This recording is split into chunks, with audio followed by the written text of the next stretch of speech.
ఆహాహాహా, ఆనందమయం, అద్భుతం, సద్భాగ్యం. నా ముగ్గురు ఆరాధ్యులైన మహాదేవులు మహాదేవతలు ఒకేసారి కదిలి వస్తూ ఉన్నారు. మరి నాకు దర్శనం ఎందుకు ఇయ్యటం లేదు? ఇంతటి మహద్భాగ్యం శుభగడియ ఎప్పుడు దొరికేను? కృపానిధులారా, నాకు దర్శనమియండి, దర్శనమియండి.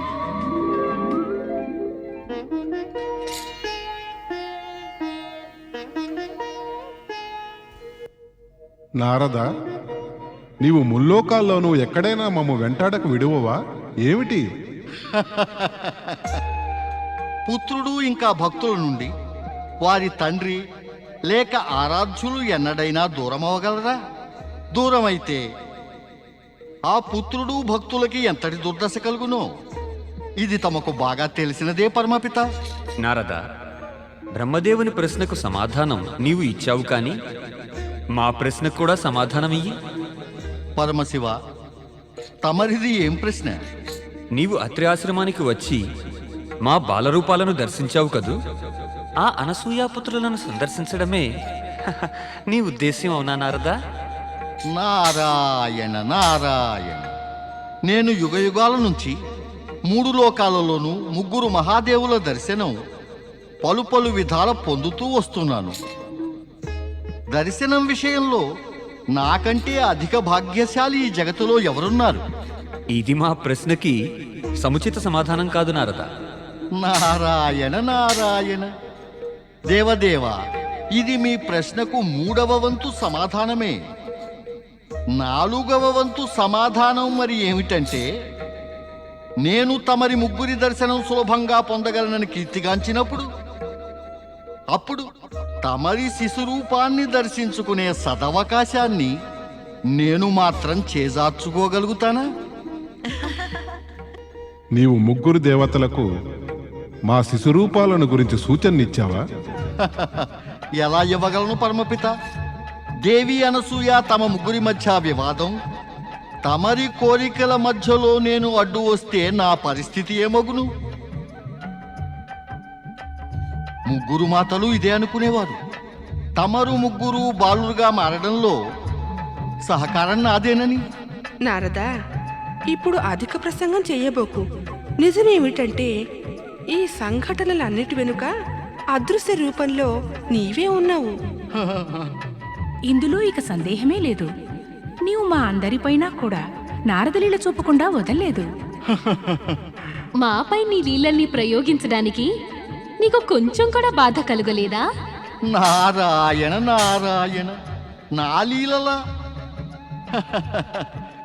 ఈ త్రిమూర్తుల ముందు నేనెంత, నా లీలలెంత?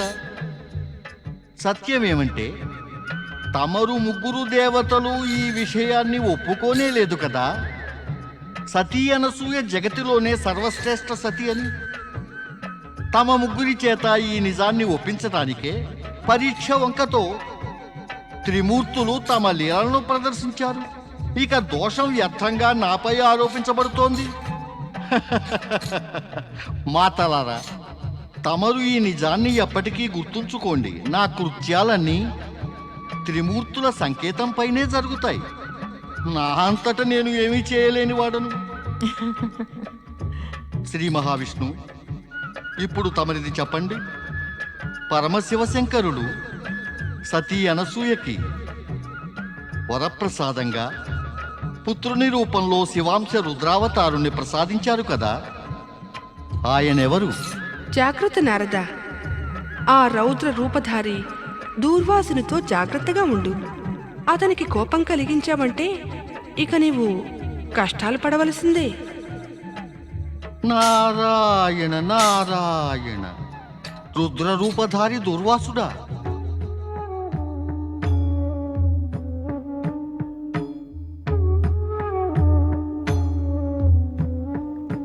నెమ్మదిగా తిను పుత్రా. ఇంత వేగంగా భోజనం చేయడం ఆరోగ్యానికి అత్యంత హానికరం అవుతుంది. మాత, ఆకలనే అగ్నిని శీఘ్రమే శాంతింపచేయాలి, లేదంటే అది వ్యాపిస్తుంది.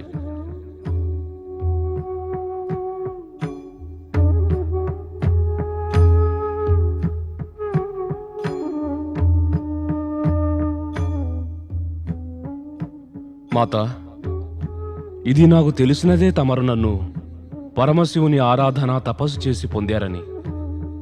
కానీ నేను తెలుసుకోవాలి, తపస్యా సమయంలో ఎట్టి కష్టమూ రాలేదు కదా? నేను దృఢ నిశ్చయంతో తపస్సు చేశాను పుత్ర.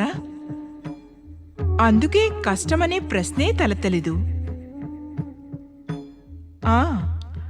ఆ సమయాన ఒక బాధ అవశ్యం కలిగింది. బాధ? ఎటువంటి బాధ మాత? స్వర్గానికి అధిపతి అయిన దేవేంద్రుడు నా తపస్సుకి విఘ్నాలు కలిగించాలని యత్నించాడు. అతను నన్ను స్పృశించేందుకు కూడా ప్రయత్నం చేశాడు. నీ ఈ తపస్సునే భంగం చేయబోనిన దేవేంద్రుడు ఈ దుష్కార్యానికి పరిణామం అనుభవించాలి మాత, అవశ్యం అనుభవించవలసిందే. రుద్రావతారుడు శివాంశుడు తన రౌద్ర రూపంపై సంయమనం, నియంత్రణ ఉంచుకోలేకపోతాడు. అంత పరమశివుని భవిష్యవాణి సాధారణ జనులు అతనిని శివాంశుడు అనకుండా దూర్వాసుడని పిలుస్తారు అన్నది నిజమే అవుతుంది. ఎందుకంటే దూర్వాసుడు ఏమాత్రం అనాచారము, అవినీతి జరిగినా ఉద్విగ్నుడవుతూ ఉంటాడు. క్రోధంపై తన నియంత్రణని కోల్పోయి తనని తాను సహజ హద్దులలో ఉంచుకోవడంలో అసమర్థుడవుతూ ఉంటాడు. నీవింత ఉద్విగ్నంగా ఉన్నావేమిటి పుత్ర? కారణమేమిటి? మాత, ఈ ఆశ్రమ హద్దులు నన్ను కట్టిపడవేశాయి. ఇలాంటి బంధనాలు నా స్వభావానికి సరిపడటం లేదు. అందుకే నేను ఉద్విగ్నుడినై వ్యాకుల పడుతున్నాను. మాత, కృప చూపి నాకు ఆశ్రమం బయట తిరిగేటందుకు అనుజ్ఞనిచ్చి శక్తిని ప్రసాదించండి. వ్యధ చెందటం ఆరోగ్యానికి హానికరం అవుతుంది పుత్ర. నీవి వ్యధను మరిచి కొంచెం బయటికి వెళ్ళు. అలా దగ్గరున్న వన ప్రదేశాలన్నీ తిరిగిరా. కానీ శీఘ్రంగా తిరిగి వచ్చేయి. నాకు నీ స్వభావం కారణంగా నీ గురించి చింత కలుగుతూ ఉంటుంది. తమరేమీ చింతించకండి మాత, నాకు పరమశివుని కృప సర్వదా తోడు ఉంటుంది. ఈ వ్యధ శాంతించగానే శీఘ్రమే తిరిగి వస్తాను. ఓం నమ శివాయ, ఓం నమ శివాయ. ఓం నమ శివాయ, ఓం నమ శివాయ, ఓం నమ శివాయ, ఓం నమ శివాయ, ఓం నమ శివాయ, ఓం నమ శివాయ.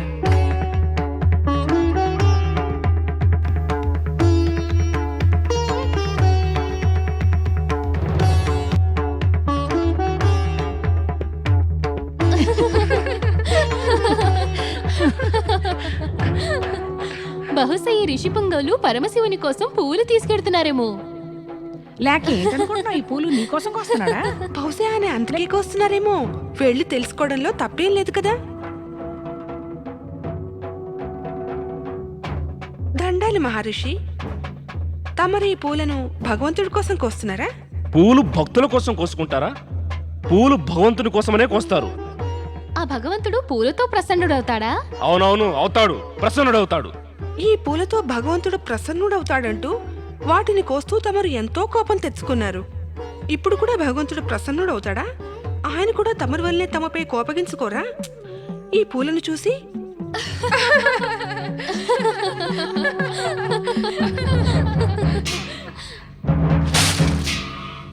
నారాయణ నారాయణ నారాయణ, లక్ష్మీ నారాయణ నారాయణ.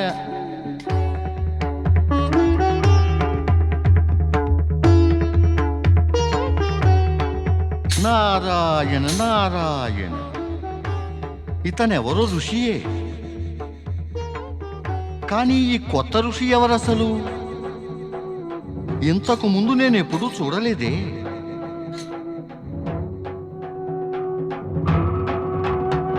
నారాయణ నారాయణ, ఒకవేళ రుద్రావతారుడు ఋషి దుర్వాసుడు కాదు కదా?